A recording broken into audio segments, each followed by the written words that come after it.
그 말도 많고 탈도 많았던 총선 백서가 마침내 공개됐습니다. 근데 공개된 걸 보니까 한동훈이가 이걸 왜 그렇게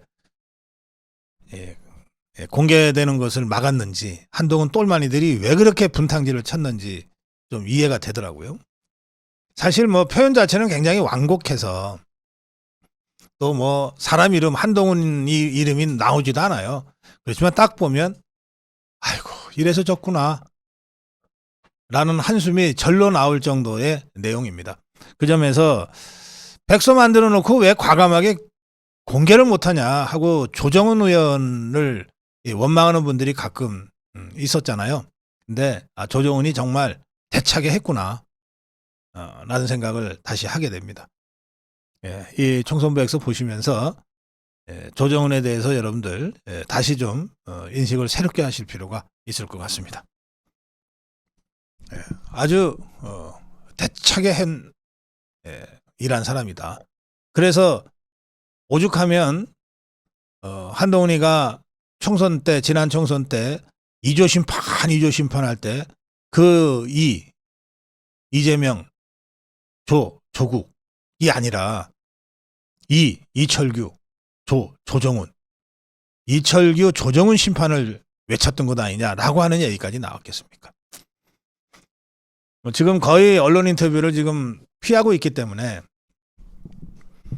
조정훈의 진심을 여러분들한테 직접 전해드릴 수는 없습니다만 꺾이지 않았어요. 이 사람 꺾이지 않았고, 총선 백서를 보면 이래서 한동훈 똘마니들이 조정훈이를 그렇게 죽이려고 했구나 라고 하는 것을 바로 느끼실 수 있을 겁니다. 이 총선에서 제시된, 총선 백서에서 제시된 총선 패배 원인은 7가지입니다. 7가지인데 첫 번째, 불안정한 당정 관계. 요거 하나만 대통령과 한동훈이 함께 책임을 져야 될 부분입니다. 당정 관계는 어쨌든 대통령과 당의 관계니까 윤석열 대통령과 한동훈이가 같이 책임을 져야 될 부분은 요 부분입니다. 당정 관계가 불안정했다는 거예요. 근데 그것도 내용을 들어가 보면 실제로 당정 관계, 불안정한 당정 관계를 만든 대부분의 책임은 한동훈이한테 있습니다. 그 다음에 나머지 6개는 전부 이거는 대통령한테 미룰래야 미룰 수 없는 한동훈만의 책임이에요. 자, 보세요. 두 번째, 미완성의 시스템 공천. 누구 책임입니까? 대통령하고 무슨 관계가 있어요? 절차적 문제와 확장성 부재를 야기한 비례대표 경선. 이게 대통령하고 무슨 관계가 있습니까? 100% 한동훈 작품인데. 또 승부수 전략 부재. 총선을 지휘하는데 전략이 없었다는 거예요. 이거 한동훈 문제 아닙니까? 효과적인 홍보 콘텐츠 부재. 한동훈 문제 아닙니까? 당의 철학과 비전의 부재. 뭐 더 말해 못하겠습니까?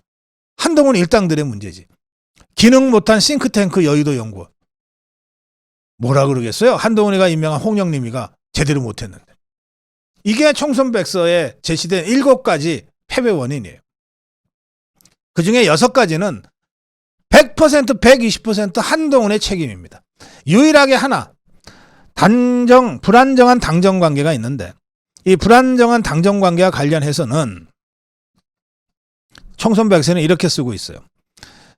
김건희 여사의 명품백 수수 의혹, 호주 대사 임명, 시민사회 수석 발언 논란, 의대 정원 정책, 대파 논란 등 연이은 이슈가 정권 심판론에 불을 붙였다.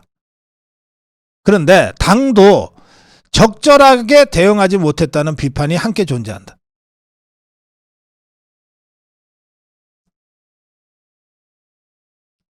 당정 간 다른 목소리를 내고 대립관계를 보이는 순간 당정 갈등이 집중 부각될 것을 우려해 적극적으로 싸우지도 못하고 끙끙 앓다가 선거가 끝났다는 비판도 있다.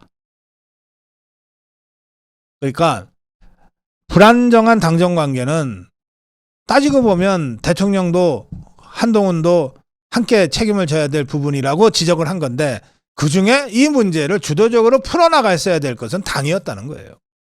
근데 당이 그걸 제대로 못했다는 거예요. 오히려 당정 관계를 더 불안정하게 만들어 버렸다는 겁니다. 나머지 6개는 더 말할 것도 없고. 그러니까 전적으로 한동훈이의 잘못으로 총선 참패가 귀결됐다. 이렇게 총선백서가 분석하고 있어요. 뭐 시스템 공천, 비례대표, 뭐 몇 가지만 좀 핵심 내용을 좀 정리해 드리면 이렇습니다. 한동훈이 주도한 시스템 공천, 당이 일찍부터 인재 영입 준비하지 못해 후보군의 한계가 있었다. 사실상 총선 직전에 만든 기준이 사람들을 납득시키지 못했다. 일부 출마자들은 경선 기준이 합리적이지 않았다. 현역 의원 재배치, 돌려막기, 국민 추천제 같은 기존의 원칙 기준에서 벗어난 공천 사례들이 발생하면서 시스템 공천이 무너졌다. 비례대표, 공관위의 비례대표 후보 면접 최종 심사 결과가 국민의 미래 지도부 사무처 실무진과 공유되지도 않았고 지금 자료로 남아있지도 않다. 심각한 절차적 하자다. 또 공천 신청을 하지도 않은 후보가 당선 안정권에 배정됐다. 비례 공천에 대한 다양한 우려의 목소리가 전달됐으나 지도부는 이를 묵살했다. 뭐라 변명할 거예요, 한동훈이가. 정부의 정책과 성과를 적극적으로 홍보하면서 집권 세력의 유능함을 보여주었어야 했는데 민생 실정으로 정부 여당이 사라졌다는 평가가 있다. 야당은 정권 심판론을 일관되게 밀어붙였다. 반면에 우리는, 국민의힘은 운동권 심판 얘기했다가 2조 심판으로 갔다가 읍서 전략으로 변하는 등 일관성이 하나도 없었다. 또 여의도연구원 여론조사 결과 소수의 후보자들에게만 비공식적으로 공유됐다.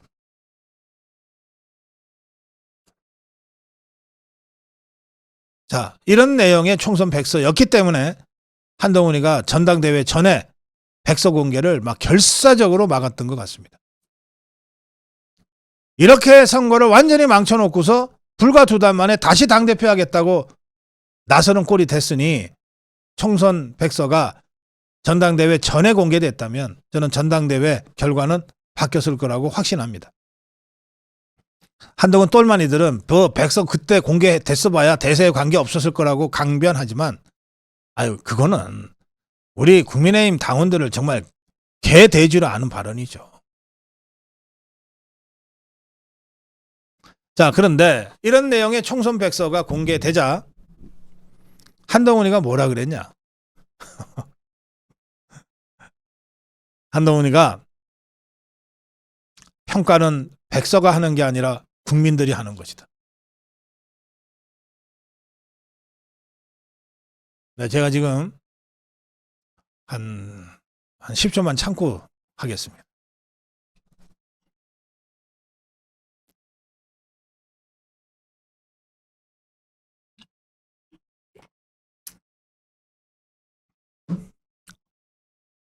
평가는 백서가 하는 게 아니라 국민들이 하는 것이다. 에라이. 한동훈이 식으로 하자면 선거는 당이 하는 게 아니라 국민이 하는 거지.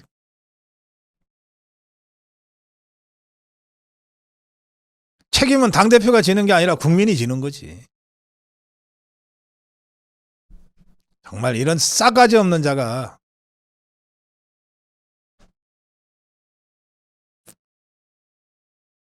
아직도 자신의 잘못을 뉘우치지 못하고 대권 노름에 빠져 있습니다.